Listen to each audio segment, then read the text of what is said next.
So great to have you all tuning us in and turning us on. I'm so thrilled about today's show. Christine Upchurch is joining me here today. We're going to be talking about top 10 myths about spirituality. Yes, there are some. But the question really is, what are we willing to look at?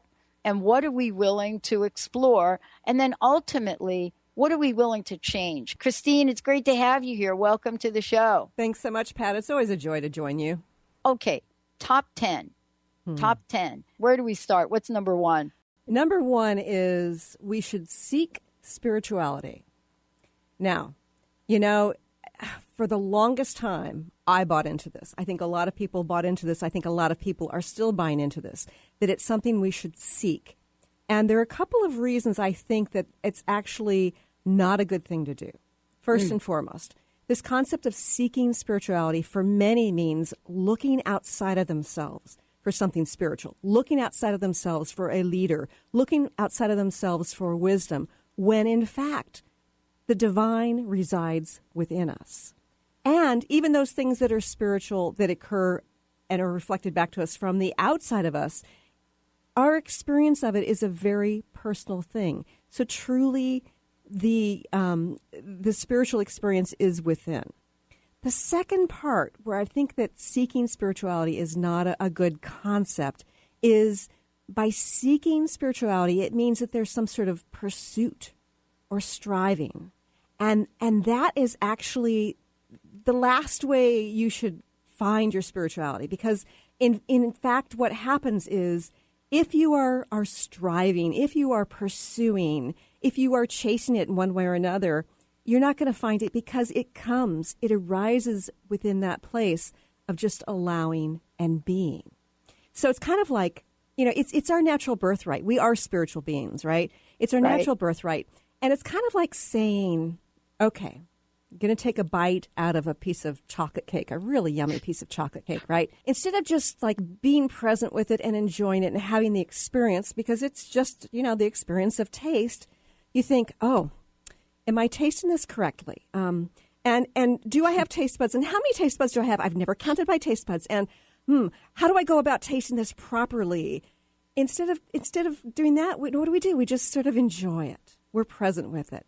With our spirituality, it's the same sort of thing. It comes in that moment-to-moment experience of life, and it is as real as our taste buds. So by thinking in terms of pursuing it, it actually is counterproductive to experiencing it. It's kind of like, with our spirituality, if we can have this sort of childlike openness and awareness, it's going to appear. It's going to appear in little ways as well as big ways. But we just have to have this kind of openness to the experience.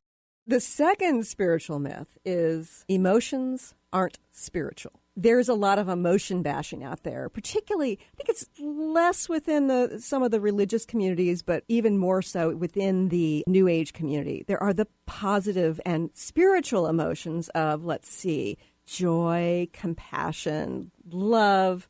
And then there are the ego-based emotions of, anger, jealousy, rage, you name them, right? There's this dichotomy, the spiritual emotions, the ego-based emotions, the good ones, the bad ones. And I tell you, they're all spiritual. Every single emotion that comes through us is spiritual. It's not a good or bad. It just is.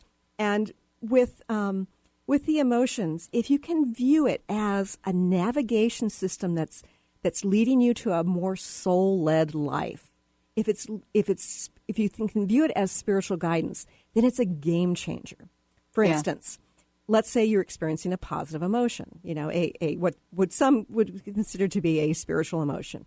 That's communicating to you from your soul what is good for your soul, what you need more of, what you should look for in life. You have an interaction with somebody, a stranger in a store, and suddenly that feels really important to connect with strangers. That's your soul saying you need to connect more.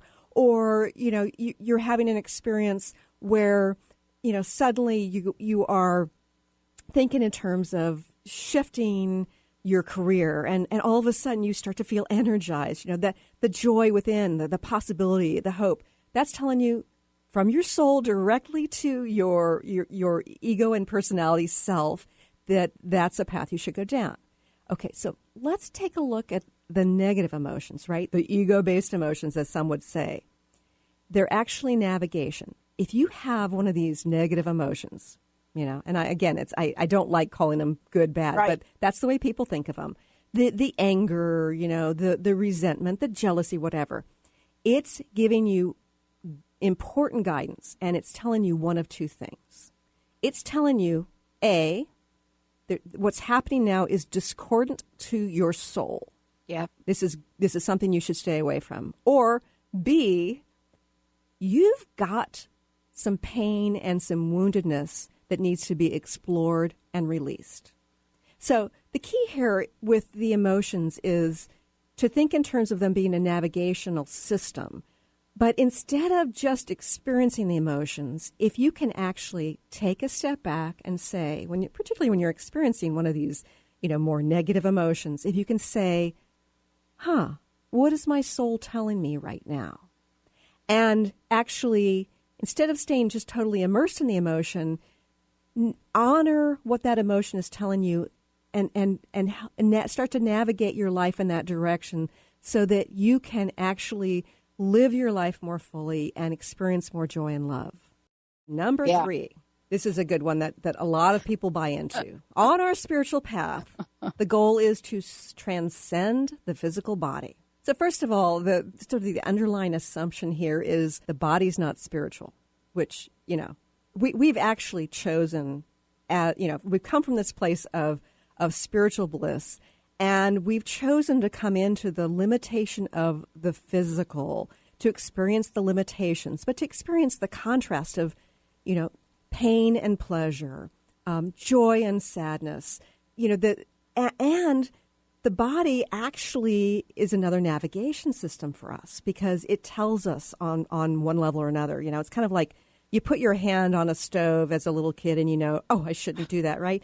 But right. As you go about life, whether it's through, the gut level feeling or the pleasure that you get interacting with, somebody holding their hand or cuddling with a pet, that's actually giving you guidance on the physical level about what is taking you down the more spiritual path and what's not. So it actually gives us guidance. And this concept that we're going to transcend it, yes, we will transcend it. And the time we transcend it is upon our passing over. And, we may have transcendent moments where we realize we're not our bodies, but we've chosen these physical bodies for good reason to experience this concept of separation, the contrasts, and to live in the joy and the sorrow and the pain and the bliss of our physicality.